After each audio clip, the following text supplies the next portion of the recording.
Hi, Fiction Recapped here. Today I will explain a 2022 American psychological thriller film called The Immaculate Room. Spoilers ahead, watch out and take care. The mysterious Dr. Voyan has developed a new experiment where he rewards couples with $5 million if they stay inside an immaculate room for 50 days.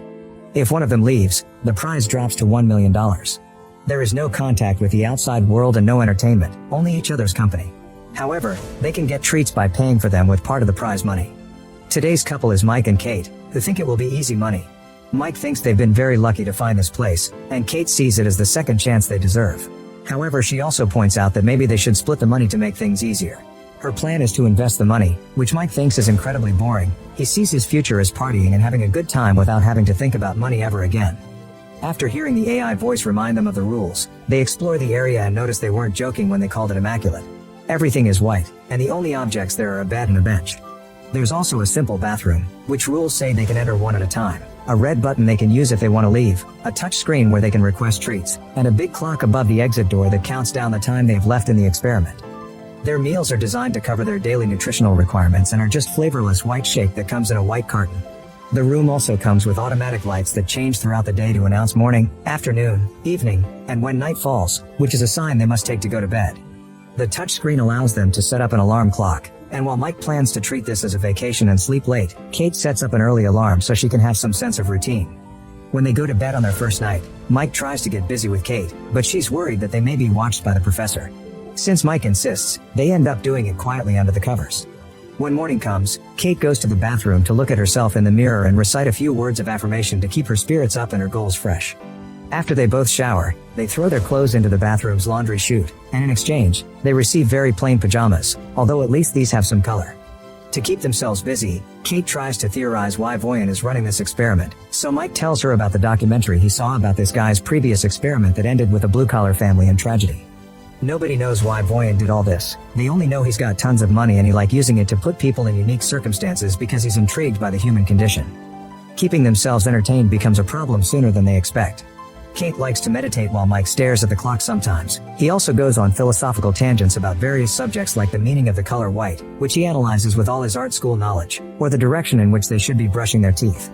Kate always reminds him not to stare at the clock and to keep his mind on the prize, but it's hard to think positively when Mike can't even sleep well. Kate keeps up a routine of affirmation words and making the bed. She also tries to keep Mike's spirit up. When Kate meditates, Mike tries exercising, mainly by running. Together, they play hand-clapping games, Marco Polo, or even dance. Whenever they take off their dirty pajamas, they're given another pair that looks exactly the same. A few weeks have passed when something different finally happens. Mike finds a bug that has sneaked inside the room. After baby talking to it, Mike tries to feed it some of the meal shake, but as soon as he pours some drops on the floor, the AI voice reminds them that food can only be used for consumption by the contestants. Worried about the bug not surviving in here, Mike requests some way of letting the little guy out, promising he doesn't want to leave. Kate explains to him that the speaker through which the AI voice comes out doesn't seem to be two-way. She's already tried, making Mike decides he's going to push the button to open the door. This starts an argument because Kate is sure pushing the button will make them lose even if Mike doesn't actually leave and only puts his hand out for a stupid bug.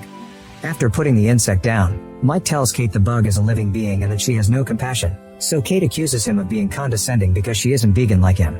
As the argument gets louder, Kate finally confesses she thinks Mike is only vegan because he wants to piss off his well-off dad who gave Mike everything he needed. Therefore he never suffered and now he wants to have artsy street art cred. Then, Kate tries to walk away from this conversation, but she ends up stepping on the bug, and Mike has trouble believing her when she says it was an accident and apologizes. Mike spends the rest of his day sulking in a corner until he finally decides he's had enough. Doing nothing, it's just not healthy. Since each of them can take 2 treats, Mike is going to ask for one even if takes out $100,000 off their prize. Kate doesn't approve, but Mike doesn't need her permission, and his treat ends up being a single green crayon. It's not much, but at least now Mike can do his art on the walls. After watching him draw for a while, Kate asks him to draw her, and Mike accepts. However, he refuses to do realistic portraits because they're boring. He prefers to stick to his style, causing Kate not to want to model for him anymore. Mike draws until there's no more crayon left, pissing Kate off when he leaves green stains all over the bathroom and the towel on the floor. Later, Kate apologizes for having behaved like a twat and explains this is harder than she thought, but at least they only have 20 days left. Days continue to pass in boredom until one morning, Kate wakes up to find a gun in the bathroom. They're too scared to check if it's loaded and its presence is haunting, so they decide to hide it under the bed because the AI forbids them to put objects that aren't clothes inside the laundry chute. Sometime later, the couple is finally rewarded with Connect Time, which will play for them messages sent by their loved ones. Mike gets a message from his sister, who tells him how she and their parents are doing, but she also thinks Mike isn't dating Kate anymore. Seeing his sister makes Mike very happy, but Kate doesn't want a connection of her own and panics when the screen puts a video of her dad, who is finally off the streets and living in a homeless shelter. Since the video won't stop no matter how much she asks, Kate runs to hide behind the bathroom entrance and cry, and Mike comes over to comfort her. After sleeping by clinging desperately to her boyfriend, Kate doesn't get up when the alarm announces the morning and stays in bed all day because she's fallen into a depressed state. When Mike expresses his worries, Kate tells him she hadn't seen her father in years and always lied to Mike about who he was because she was ashamed of her dad and the way he drank away the house, her school fees, and her chances of growing up like a normal person.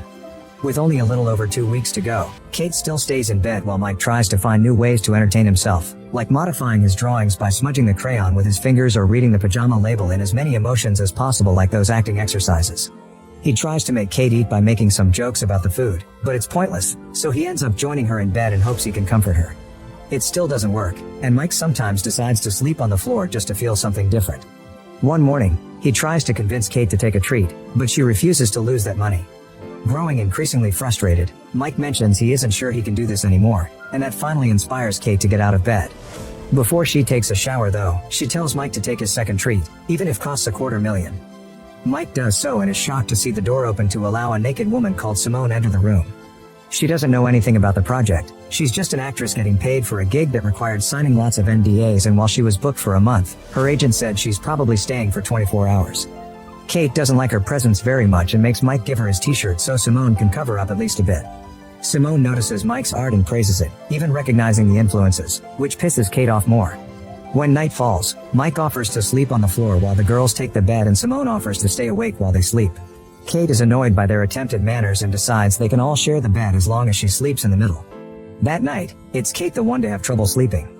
In the morning, Kate doesn't find Simone on the bed and thinks she's gone, but actually, she's in the bathroom. Not being able to take it anymore, Kate decides to take a treat and receives a little box with 3 fun candies. Kate immediately takes one and offers one to Simone, but Mike only accepts one too after lots of hesitation. The 3 of them begin dancing and flailing around the room. They also share a few group kisses. However, after a while, Mike begins going through a bad trip, seeing blood everywhere and dreaming he's underwater while seeing his younger brother fall with him. The women bring Mike back to reality, but he's still panicking and asking to leave while mentioning something about Sean and drowning.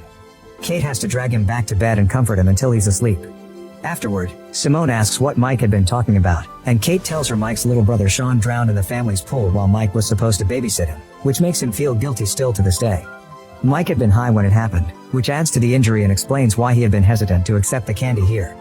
Shimeon also asks how they met, and Kate remembers fondly how on a rainy day, she had no umbrella and Mike came to her, offering to catch all the raindrops so she wouldn't get wet. When Mike finally wakes up, Simone shares that she lost her mother when she was a kid, and the 2 of them bond over grief and lost loved ones. Simone takes Mike's hand to comfort him, and when Kate sees them, she freaks out, thinking Simone wants to steal her boyfriend. Simone calls her attitude out, pointing out that Kate lashes out because she's actually an insecure person, which starts an argument. Mike yells at them to stop before walking away, thus Kate tries to apologize, admitting it was probably nothing that she saw, yet Simone fans the flames by saying maybe it wasn't. The following morning Mike isn't feeling well, but Kate is concentrated on other things. Simone is finally gone, but there's also a message from her on the wall on green crayon, thanking Mike for a wild night. Kate freaks out, not listening to Mike when he explains he didn't do anything and this is like the gun, something the room is doing to mess with him. In her anger, Kate pushes Mike to the floor, making him hurt his head and bleed. Mike steps away from her, reminding her that he's never cheated on her even when she moved to New York. He also stopped seeing his so-called rich friends not to make her uncomfortable and didn't finish college to stay at home with her when she was depressed, yet all he gets in return is jealousy. Crying, Kate continues to apologize, but their conversation is interrupted when Mike begins feeling dizzy from the wound. He truly thinks he needs a doctor, but Kate brings him some of the meal shake so he can put some sugar in his system and covers his wound with a towel, reminding Mike that the contract said they don't have allowance for medical intervention. Mike can't believe what he's hearing, and he starts wondering if Kate really cares. His wound turns out to be small and it eventually stops bleeding, but he is scared of how far she would have gone if it had been worse. Perhaps she would have let him bleed for money. Hating what this place has done to them and realizing money isn't going to fix how broken they actually are, Mike decides to leave, inviting Kate to do the same. Kate refuses though, pointing out it's easy for him to talk like this because he's always had money, and she even retrieves the gun to threaten him into staying. However, Mike ignores her and presses the button, finally leaving the room only a few days before victory. After lots of laying around and freaking out in the shower, Kate sees the raindrop drawing on the wall, inspiring her to approach the button too and consider her options with only 2 days left. Many months later, a now single Mike is going for a run when he sees Kate coming out of a building. They haven't seen each other since the room and decide to go for a walk to chat and catch up. But when Mike asks Kate if she left the room or won, she dodges the question. At least though she offers an apology for what happened. As they walk away, the building is revealed to be the homeless shelter, which has a plaque saying an anonymous donation allowed them to build a new kitchen. Meanwhile, in the Immaculate Room, a new couple arrives to take the challenge.